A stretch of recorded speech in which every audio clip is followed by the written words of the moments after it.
Hello again. Here we are. How quickly this time is going by from video to video.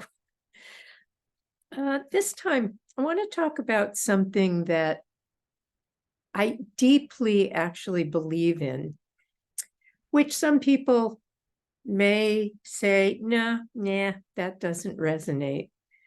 But I want to talk a little bit this time about collective consciousness. My belief in the fact that we are part of many different collective information fields, collective aspects of our being that we participate in and don't realize. One of the things I bring to my time with every consult group that I have is when we're doing our settling in, I invite everyone to be aware of the global information field that contains the healing wisdom of humanity across all time, from all communities that ever have been to all those that exist now to all that will ever be. And to realize that those of us who deal with any healing practices automatically contribute to and draw from this global information field that I call a global healing presence, where we are part of a collective wisdom that offers us experience, expertise, creativity about healing practices we offer to our human kin and healing practices that we offer to a wide array of our other than human, more than human earthkin.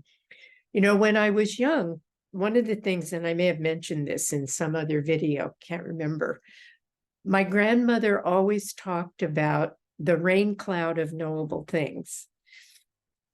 Now, she was around way before quantum physics ideas of entanglement and non-locality and all that stuff that now is sort of a given in the quantum kind of thinking about things.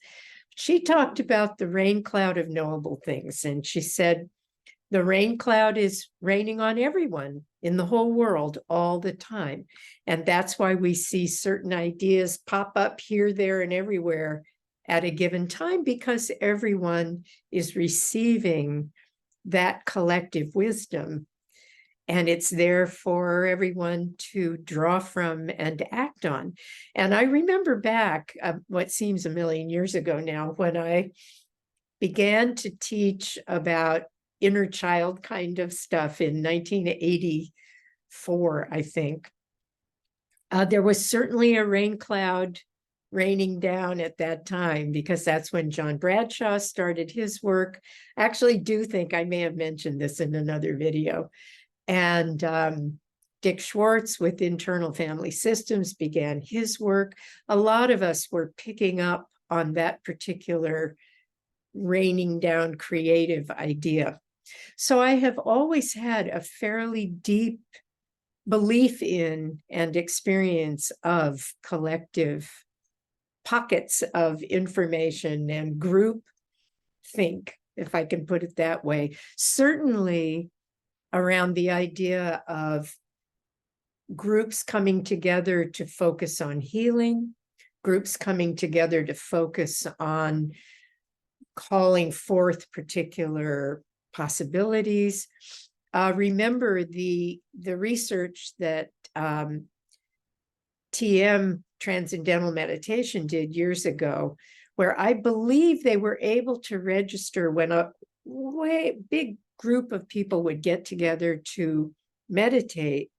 I believe that the crime statistics and other measurable things would actually be traceable within the communities in which they were coming together to meditate.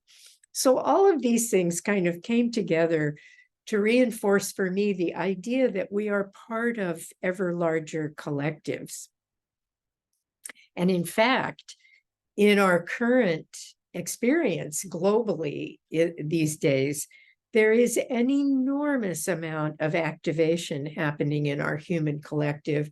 I probably mentioned this in the video on frequencies, that When we're activated, feeling fearful or angry, those feelings are magnified by what exists in the collective, which is a lot of intensity around feelings that we humans have at any given time. So I tend to focus when I'm thinking about global healing or suffering in the world, I tend to think about being part of a global community that offers love, support, light, healing, whatever might be the focus of the group. Prayer, there's been a lot of research on prayer and its effects on people.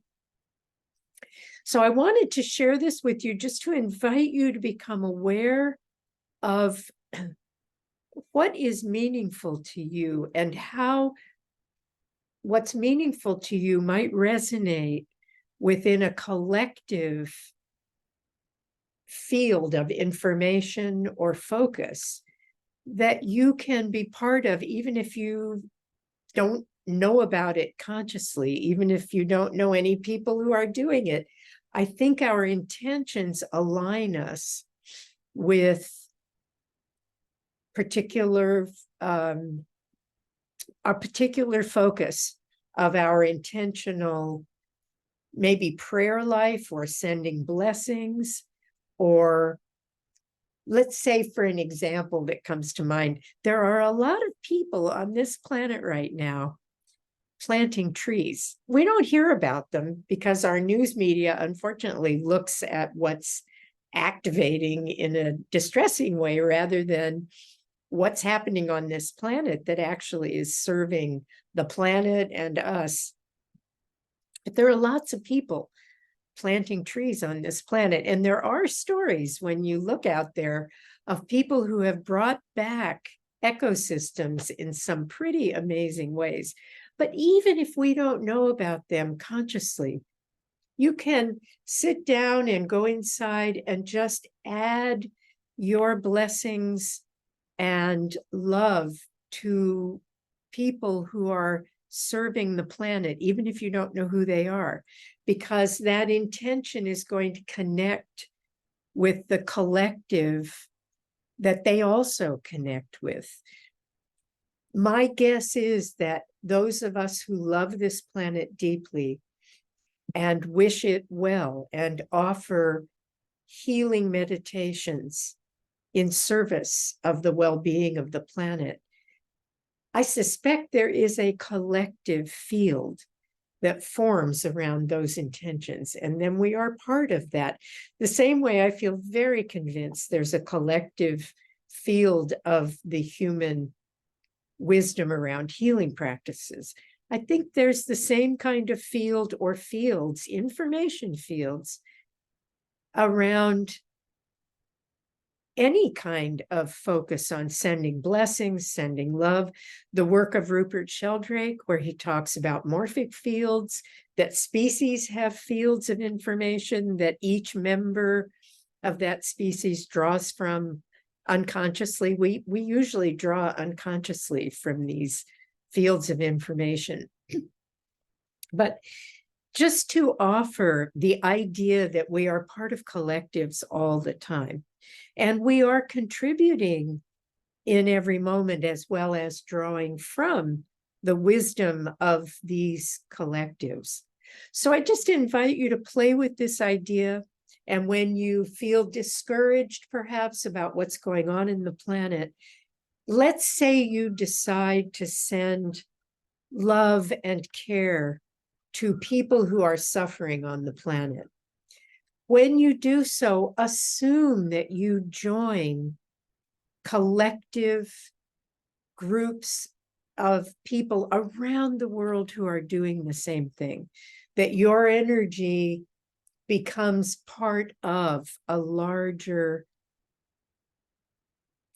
field of healing wishes, prayers, care for people who are suffering.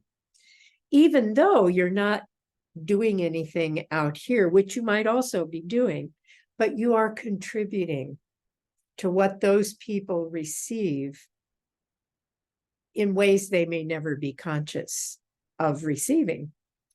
So I just wanted to offer this as a way to be aware of the fact we are contributors to and recipients of wisdom in larger information fields in which we participate all the time. And again, the fields we participate in, we connect to via our intentions and through the frequencies we resonate with in any given moment at any given time. So that's what I wanted to share about this. And it just opens up, hopefully, an exploration of where do you place your attention, what's important to you. And when you consider that the places you do focus on and the frequencies with which you do resonate align you with, connect you with larger collective fields of information related to those places of focus and frequencies that you carry, focus on, and radiate into your life every day. And so for now, that's the end of this video, and I wish you well until next time. Take good care. Bye for now.